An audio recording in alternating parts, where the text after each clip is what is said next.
Assalamu alaikum wa rahmatullahi wa barakatuh. Hello, my dear students, and welcome to the new English lesson for grade 8.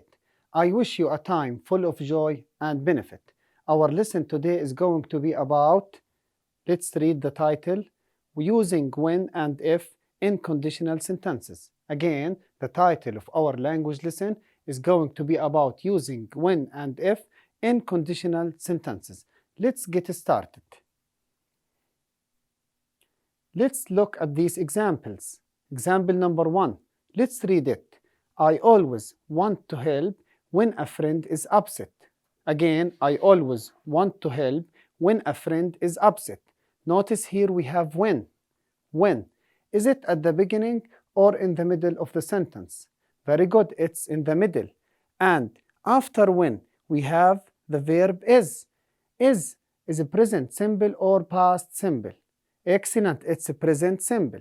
Let's go to example 2. Example 2, when I think about it later, comma, I always feel bad. Again, when I think about it later, comma, I always feel bad. Where is the position of when here? Excellent, at the beginning. And when is followed by the verb think. Is it present simple or past simple? Excellent, it's present simple. And notice, after the when part, we have comma. And in the second part, we have the verb feel. So, in the when sentences, we use past simple or present simple. Excellent, we use present simple. Let's continue. Number 3. When people are friends, comma, they don't have to hide their feelings. Again, when people are friends, comma, they don't have to hide their feelings. Notice when. Where is the position of when? At the beginning or in the middle of the sentence? Very good, it's at the beginning. And when is followed by, where is the verb? Are, very good. Are is a present simple or past simple? Excellent, it's a present simple. And notice we have comma. Why do we put comma? Because we started the sentence with when. Then the rest of the sentence, and we have the verb don't have to.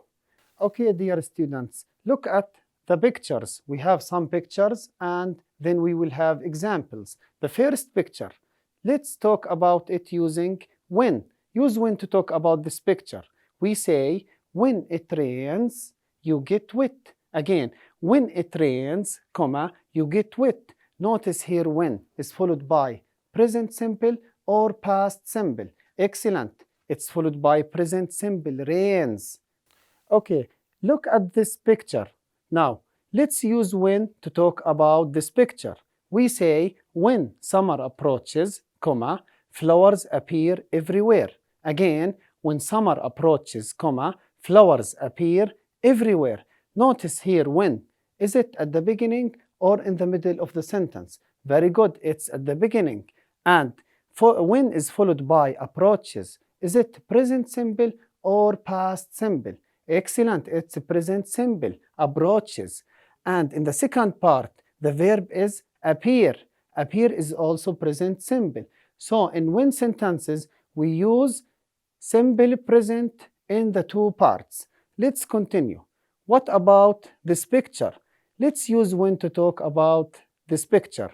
When you finish the report, comma, tell me. Again, when you finish the report, comma, tell me. Notice when is followed by the verb, excellent, finish. Finish is a present simple or past simple. Excellent, it's a present simple. And in the second part, we have the imperative verb tell. Is it present or past? Present simple, excellent. So we say when you finish the report, tell me. Let's continue.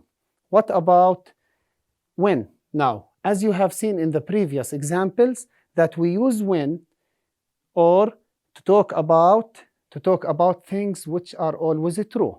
But here we have some points about when. First, the when part can come first or second. Number 2, the verb tense is always a present simple in both parts. Again, the when part can come first or second. Number 2, the verb tense is always a present simple in both parts. What else do we have?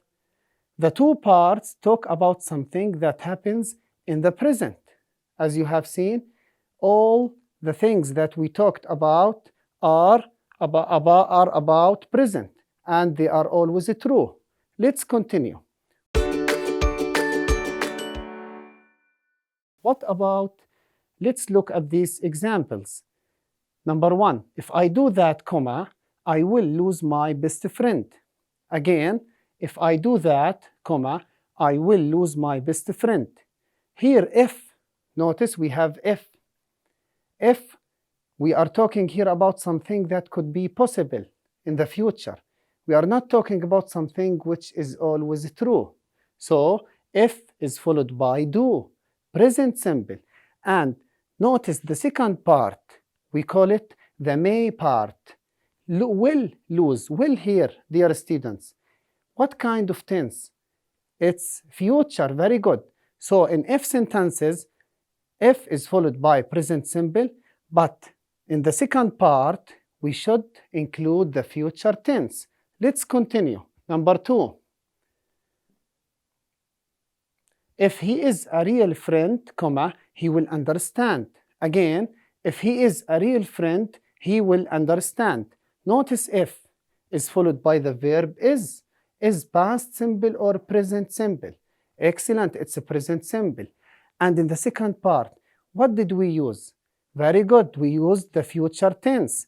So, if is followed by present simple, but the may part should include the future will understand. Will plus the infinitive form of the verb. Let's continue. Number three. You will feel terrible if something bad happens. Again, you will feel terrible if something bad happens. Here, if, notice the position of if is in the middle of the sentence. So, if is followed by the verb happens.